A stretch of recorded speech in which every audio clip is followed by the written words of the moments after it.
किया है, जिसमें पूरे गाँव के बच्चे और सारे गणमान्य लोग शामिल थे। इसे कैसे करें, गांधी के विचारों के, राम राज्य के विचारों से कैसे करें, ये इन सारी चीज़ों पर आज मंथन हुआ, विचार आए कि अगर हमने बालिकाओं को शिक्षित कर दिया तो 2 पीढ़ियों को हमने शिक्षित कर दिया, क्योंकि ये हमारी मात्र शक्ति है। मैं कंटिन्यू आती रही, मैं बच्चों के घर भी जाती रही, बच्चों के पेरेंट्स से मिली, मूवमेंट किया और बच्चों को बुलाती रही, तो उनको काम। दोस्तों नमस्कार।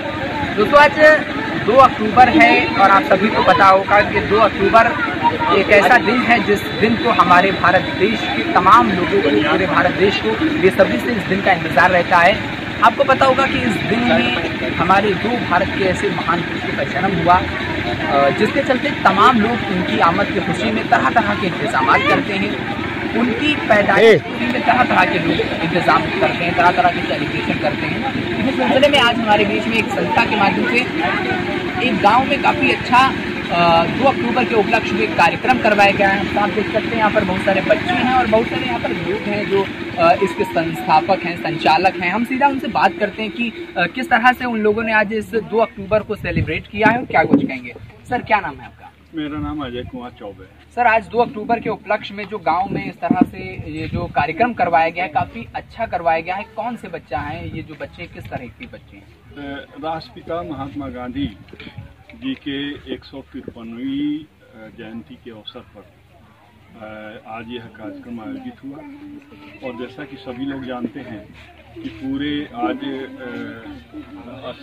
अंतर्राष्ट्रीय अहिंसा दिवस भी है, महात्मा गांधी जी के जन्म दिवस के अवसर पर। तो इस अवसर पर पूरे गांव ने मिल करके कार्यक्रम जो है आयोजित किया है, जिसमें पूरे गांव के बच्चे और सारे गणमान्य लोग शामिल थे, जिसमें जो महात्मा गांधी के विचार हैं उनका प्रचार प्रसार किया गया, नए नए विचार उनके, और उसका कार्यान्वयन कैसे हम करें, शिक्षा को कैसे हम बालिकाओं के लिए को कैसे शिक्षित करें, बालकों को कैसे शिक्षित करें और पूरे गांव का विकास हम गांधीयन पद्धति से कैसे करें, गांधी के विचारों के, राम राज्य के विचारों से कैसे करें, ये इन सारी चीज़ों पर आज मंथन हुआ, विचार आए। और इसमें खास करके इस गांव की बेटियां और जो बालिका शिक्षा केंद्र जो इम्पैक्ट और बनवासी सेवा संस्थान की ओर से संचालित है, उसकी जो शिक्षिकाएं हैं उनका बहुत बड़ा रोल रहा। उन्होंने पूरे गांव को जागरूक किया और साथ साथ जो पूरी टीम है, जो हमारे पुष्पेंद्र सिंह जी के जो अगुवाई में जो टीम है, उन्होंने पूरा बढ़ चढ़ के हिस्सा लिया और पूरे गांव में जागरूकता फैलाई, राष्ट्रपिता महात्मा गांधी के विचारों का प्रसार किया। हमारे बीच में कुछ सर और हैं, हम उनसे बात करते हैं। सर जिस तरह से बताया जा रहा है इस संस्था के माध्यम से केवल बच्चियों को तालीम दी जाती है, क्या कुछ है थोड़ा सा? क्योंकि इसके बारे में बालिकाओं को अगर ये मानना है कि अगर हमने बालिकाओं को शिक्षित कर दिया तो 2 पीढ़ियों को हमने शिक्षित कर दिया, क्योंकि ये हमारी मात्र शक्ति है। और अगर हम पूरे 24 घंटे में बात करें तो 24 घंटे में 18 घंटे ये घर में ही रहते हैं और घर के सारे काम काज करते हैं। दूसरा मानना ये है कि अगर महिला पढ़ी लिखी होगी तो समाज भी पढ़ा लिखा होगा और समाज आगे बढ़ेगा, क्योंकि समाज में अगर हमें बदलाव लाना है तो सबसे पहले हमें महिलाओं के शिक्षा का बीड़ा उठाना होगा। और जो कि उत्तर प्रदेश बनवासी सेवा संस्थान ने इम्पैक्ट के सहयोग से पूरे 65 गांवों में यह शिक्षा का बीड़ा उठाया है और उम्मीद है कि आगे आने वाले समय में एक हम उज्जवल भविष्य की कामना करते हैं। तो जिस तरह से आज मैंने देखा काफी अच्छी तरीके से सेलिब्रेशन हुआ, बहुत सारे स्कूलों में इस तरह से नहीं हो पाता, थोड़ा सा इसके बारे में बताइए, कैसे ये लोग ऐसे मेहनत कर रहे हैं? ये तो पहले इसकी कोई प्री प्रिपरेशन नहीं थी, अचानक से अभी 15-20 दिनों में पूरे एक गांव की मीटिंग हुई, जिसमें सुपरवाइजर अनिल कुमार यहाँ पे मीटिंग में उपस्थित हुए और बात रखी। उसमें टीचर चांदनी वर्मा थी, तो उन्होंने सारे सीएमसी के लोगों के सामने, गांव के सामने बात रखी कि क्यों ना हम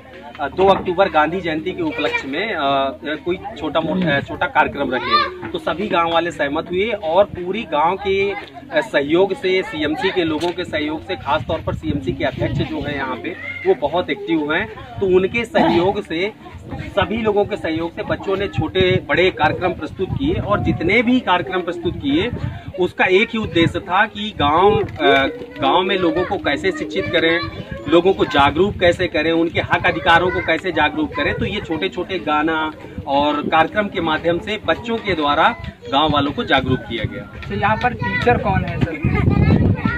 टीचर से भी बात करना चाहूँगा। टीचर है चांदनी। चांदनी, आप कब से इसमें पढ़ा रही हो? किस तरह से बच्चों में काफी उत्साह है? सर मुझे यहाँ पढ़ाते हुए 2 साल 6 महीने हो गए और जब मैं यहाँ पे आई थी तो बच्चों को बोलने या बैठने का ढंग भी नहीं पता था। फिर मैंने बहुत मेहनत की और गाँव के लोगों ने भी मेरा बहुत सपोर्ट किया। फिर मैंने बहुत ज़्यादा बच्चों को, मतलब पहले ऐसा था कि मैं बच्चों को बुलाने घर घर जाती थी तो बच्चे नहीं आते थे। माँ बाप भी कहते थे कि ये 2 दिन का है, 2 दिन आती है फिर बैठ जाएगी, ये कोई एनजीओ कोई पढ़ाई कोई स्कूल नहीं चलेगा।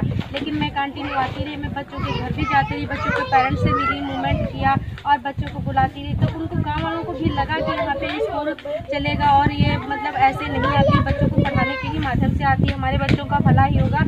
और हमारे इतनी दूर 6 किलोमीटर स्कूल है, जैसे बच्चे पढ़ने नहीं जा पा रहे हैं तो फिर बच्चे जब उनको कुछ लगा होगा कि मैम हमारी कॉपी किताब भी दे रही है, बुलाने भी आ रही है, तो मैम का तो कोई फायदा नहीं, हमारा ही है। तो हमारे पास सारे बच्चे आने लगे।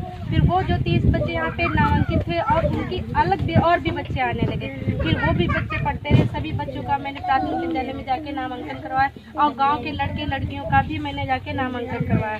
जैसे अभी गांव का हर एक बच्चा स्कूल जा रहा है। ये बच्चे भी हमारे हैं जो यहाँ से मतलब स्कूल से पढ़ के आने के बाद सीधे सेंटर पे आते हैं, बैग रख के फिर घर जाते हैं, फिर वहाँ से आते हैं तो मेरे पास पढ़ेंगे। तो देख सकते हैं किस तरह से इस संस्था के माध्यम से बहुत सारी बच्चों को शिक्षा दी जाती है। हमारे बीच में कुछ ग्रामीण हैं, हम उनसे बात करते हैं कि उनको क्या लग रहा है। जी भाईजान, क्या नाम है आपका? हमारा राम गोपाल वर्मा। क्या लग रहा है आपके गाँव में इस तरह से ये संस्था चल रही है जिसमें बहुत सी बच्चियाँ पढ़ रही हैं, क्या कुछ डेवलप लग रहा है आपको? हाँ, डेवलप लग रहा है कि यहाँ के जो विकास पहले नहीं था, आज के 10 साल 15 साल पहले यहाँ बच्चियाँ स्कूल नहीं जाती थी। आज हर गांव का हर एक घर का बच्चा जा रहा है पढ़ने और काफ़ी वो जागरूक हो चुका है।